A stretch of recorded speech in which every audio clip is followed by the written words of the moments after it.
നമ്മൾ ഇന്ത്യ റഷ്യയിൽ നിന്ന് ക്രൂഡ് ഓയിൽ വാങ്ങുന്നുണ്ടായിരുന്നു. അപ്പോൾ അത് ക്രൂഡ് ഓയിൽ വാങ്ങുന്നതിൽ ഒരു ഇളവ് അമേരിക്ക ഏർപ്പെടുത്തിയിരുന്നു. ആ ഇളവ് ഇപ്പോൾ എടുത്ത് അമേരിക്ക മാറ്റിയിരിക്കുന്നു. ഇന്ത്യക്ക് നൽകിയിരുന്ന ആ ഇളവ്, ക്രൂഡ് ഓയിൽ വാങ്ങുന്നതിൽ നൽകിയിരുന്ന ഇളവ് എന്താണ് അതിനെക്കുറിച്ച് കേൾക്കുന്നത്? മാറ്റിയിട്ടില്ല, മാറ്റപ്പെടാൻ സാധ്യത കൂടുതലാണ്. നമുക്കറിയാവുന്ന പോലെ ചേട്ടൻ പറഞ്ഞത് റഷ്യൻ ക്രൂഡ് ഓയിൽ വാങ്ങുന്നതിൽ അമേരിക്ക ഇളവ് പ്രഖ്യാപിച്ചിരുന്നു. അത് ഇറാൻ അമേരിക്ക സംഘർഷത്തിന്റെ പശ്ചാത്തലത്തിൽ വലിയ രീതിയിൽ ഒരു ഊർജ്ജ പ്രതിസന്ധി ലോകമെമ്പാടുമുള്ള രാജ്യങ്ങൾ നേരിടുന്നുണ്ടായിരുന്നു. ഈ ഹോർമൂസ് അടച്ച പ്രകാരം മിഡിൽ ഈസ്റ്റ് രാജ്യങ്ങളിൽ നിന്നുള്ള ക്രൂഡ് ഓയിൽ കയറ്റുമതി ഏതാണ്ട് പൂർണ്ണമായി തടസ്സപ്പെട്ട് നിൽക്കുന്ന ഒരു അവസ്ഥയുണ്ടായിരുന്നു. അപ്പോൾ അതിനൊരു പരിഹാരം എന്ന നിലയിലാണ് അമേരിക്ക ഇടപെട്ട് നേരത്തെ തടഞ്ഞു വെച്ചിരുന്ന റഷ്യയുമായിട്ടുള്ള ഈ ഓയിൽ ഇടപാടുകൾ പുനരാരംഭിക്കാൻ രാജ്യങ്ങൾക്കുള്ള അനുമതി കൊടുത്തത്. കഴിഞ്ഞ മാർച്ചിലാണ് ഇത്തരത്തിലുള്ള ഒരു ഇളവ് അമേരിക്ക പ്രഖ്യാപിച്ചത്. അതിനുശേഷം 4 തവണ അത് ആ ഇളവ് പുതുക്കി. ഏറ്റവും ഒടുവിൽ കഴിഞ്ഞ 17-ാം തീയതി ആണ് അത് പുതുക്കിയത്. 1 മാസം, അതായത് ഈ ജൂൺ 17 ആകുമ്പോൾ ആ 1 മാസം പൂർത്തിയാവും.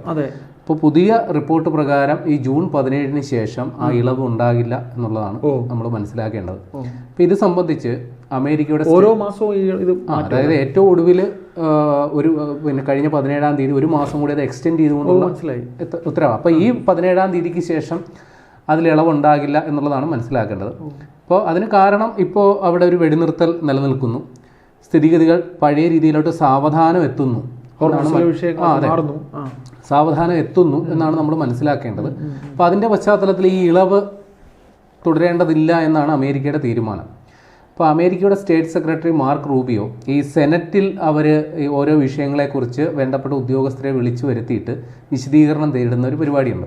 അപ്പോൾ ആ സെനറ്റിന് മുമ്പാകെ മാർക്കോ റൂബിയോ കൊടുത്ത മൊഴി, അദ്ദേഹത്തിൻ്റെ ടെസ്റ്റിമണി എന്നാണ് പറയുക, അത് പ്രകാരം അദ്ദേഹം പറയുന്നത് ഈ റഷ്യക്ക് കൊടുത്തിരിക്കുന്ന ഈ ഇളവ്, അല്ലെങ്കിൽ റഷ്യൻ ക്രൂഡ് ഓയിൽ വാങ്ങാൻ മറ്റ് രാജ്യങ്ങൾക്ക് കൊടുത്തിരിക്കുന്ന ഇളവ് എന്ന് പറയുന്നത് ഒരു താൽക്കാലിക അഡ്ജസ്റ്റ്മെന്റ് മാത്രമായിരുന്നു. ഈ വിപണിയിൽ ഒരു പ്രതികൂല സാഹചര്യം ഉണ്ടായിരുന്നു, ഒരു ക്രൈസിസ് ഉണ്ടായിരുന്നു, ഒരു ഊർജ്ജ പ്രതിസന്ധി മറ്റ് രാജ്യങ്ങൾ നേരിട്ടു. അപ്പോൾ അതിനൊരു പരിഹാരം എന്ന നിലയിൽ മാത്രം ഏർപ്പെടുത്തിയ ഒരു ടൈം ബൗണ്ട് ആക്ഷൻ പ്ലാൻ ആയിരുന്നു. അതെ, അതിൻ്റെ അവസ്ഥ കഴിഞ്ഞു. ഇനി അത് പുനഃപരിശോധിക്കുന്നതിനെ കുറിച്ച് ആലോചിക്കുന്നു എന്നാണ് അദ്ദേഹം പറയുന്നത്. അപ്പോൾ അമേരിക്കയ്ക്കും ഇതിൻ്റെ പ്രശ്നങ്ങളുണ്ടായി. ഈ ക്രൂഡ് ഓയിൽ ക്രൈസിസ് മൂലം അമേരിക്കയ്ക്കും പ്രശ്നങ്ങളുണ്ടായി. പക്ഷേ നമുക്ക് കുറേയധികം ഓയിൽ റിസർവുകളൊക്കെ ഉള്ളതുകൊണ്ട് ആ പ്രശ്നം വലിയ രീതിയിൽ പരിഹരിക്കപ്പെട്ടില്ല. ഇങ്ങനെ ഒരു ഇളവ് പ്രഖ്യാപിച്ചത് കൊണ്ടുള്ള ഗുണം വാസ്തവത്തിൽ അമേരിക്കയ്ക്ക് ഉണ്ടായില്ല, എന്നാൽ മറ്റ് പല രാജ്യങ്ങൾക്കും ഉണ്ടായി എന്നാണ് അദ്ദേഹം പറഞ്ഞു വെക്കുന്നത്. അപ്പോൾ തീർച്ചയായിട്ടും ഇത് ഇന്ത്യയെ സംബന്ധിച്ച് വലിയ ഒരു തിരിച്ചടിയാണ്. കാരണം ഇന്ത്യ ഇപ്പോൾ ഏറ്റവും കൂടുതൽ ക്രൂഡ് ഓയിൽ ഇറക്കുമതി ചെയ്യുന്ന രാജ്യങ്ങളിൽ 1-ാം സ്ഥാനത്ത് നിൽക്കുന്നത് റഷ്യയാണ്. ഇപ്പോൾ ഇന്ത്യക്ക് ആവശ്യമുള്ള ക്രൂഡ് ഓയിലിൻ്റെ ഏതാണ്ട് 33 മുതൽ 42% വരെ ക്രൂഡ് ഓയിൽ റഷ്യയിൽ നിന്നാണ് കൊണ്ടുവരുന്നത്. ഒരു ദിവസം നമുക്ക് ഏകദേശം 50 ലക്ഷം ബാരൽ ക്രൂഡ് ഓയിൽ ഒരു ദിവസം നമ്മൾ ഇറക്കുമതി ചെയ്യുന്നുണ്ട്.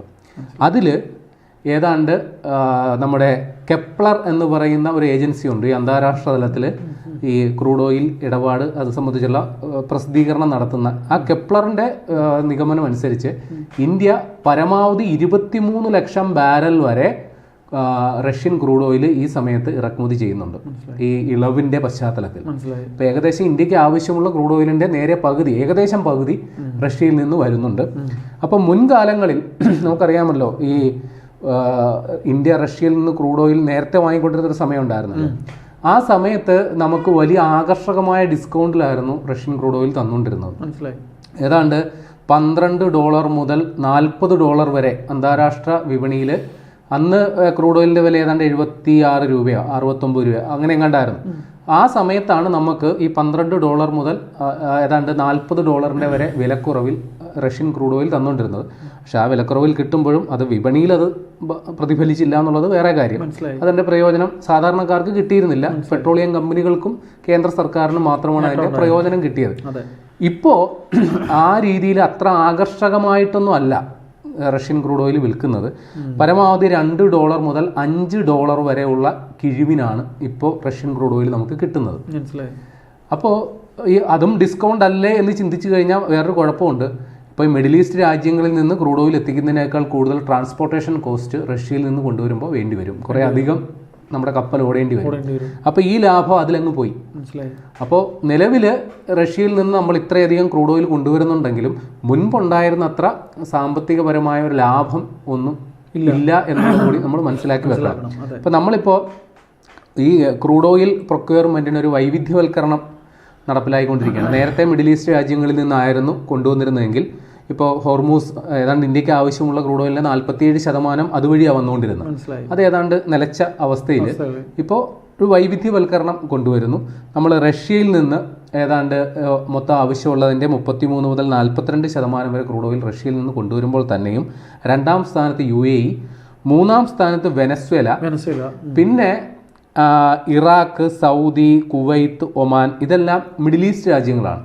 ഇനി ചില ആഫ്രിക്കൻ രാജ്യങ്ങളിൽ നിന്ന് ഇപ്പോൾ ക്രൂഡ് ഓയിൽ കൊണ്ടുവരുന്നത്, അതിനെക്കുറിച്ച് നമുക്കിതിന് അടുത്ത ഭാഗത്തിൽ അതിനെക്കുറിച്ച് പറയാം. പിന്നെ നൈജീരിയ, അങ്കോള, ഈ ആഫ്രിക്കൻ രാജ്യങ്ങൾ, ബ്രസീൽ, പിന്നെ അമേരിക്ക, ഇത്രയും രാജ്യങ്ങളിൽ നമ്മൾ മൊത്തത്തിൽ അങ്ങ് ഡൈവേഴ്സിഫൈ ചെയ്തു.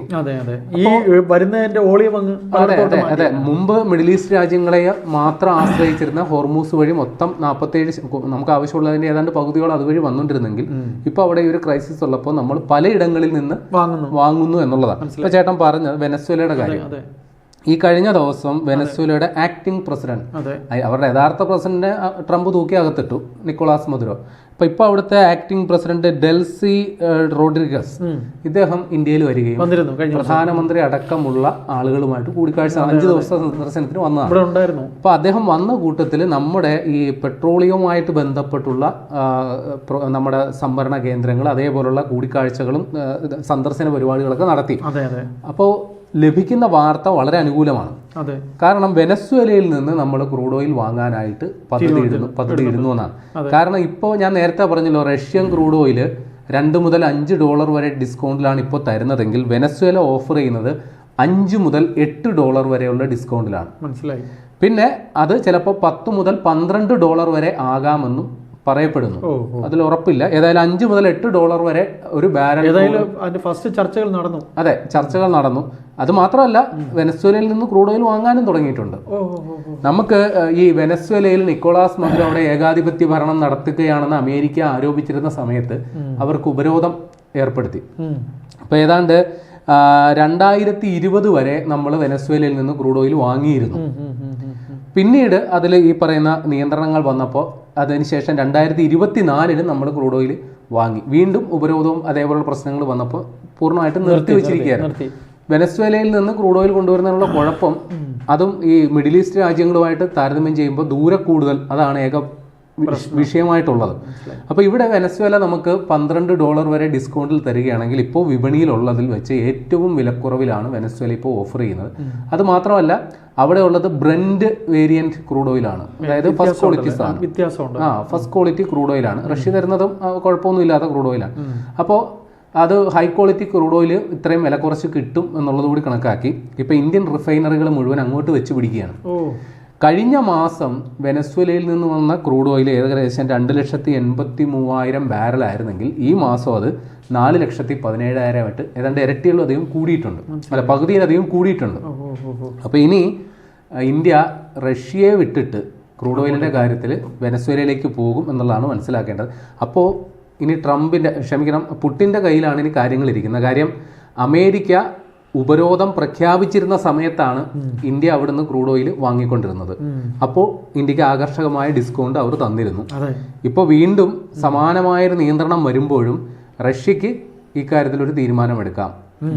ഇപ്പോൾ അവര് പൊതുവെ എല്ലാവർക്കും മാർക്കറ്റ് വില അനുസരിച്ചാണ് ക്രൂഡ് ഓയിൽ കൊടുക്കുന്നതെങ്കിൽ അവർക്കൊരു നിയന്ത്രണം വരുന്ന സാഹചര്യം ഉണ്ടാകുകയാണെങ്കിൽ വീണ്ടും പഴയ രീതിയിൽ പഴയ ശൈലിയിലോട്ട് അവർ പോവുകയാണെങ്കിൽ അപ്പോൾ ഇന്ത്യക്ക് തീരുമാനമെടുക്കുക. ഇന്ത്യ ഇക്കാര്യത്തിൽ നേരത്തെ ഒരു നിലപാട് വ്യക്തമാക്കിയിരുന്നു. നമ്മൾ റഷ്യൻ ക്രൂഡ് ഓയിൽ വാങ്ങുന്നത് രാജ്യ താല്പര്യം മുൻനിർത്തിയാണ്.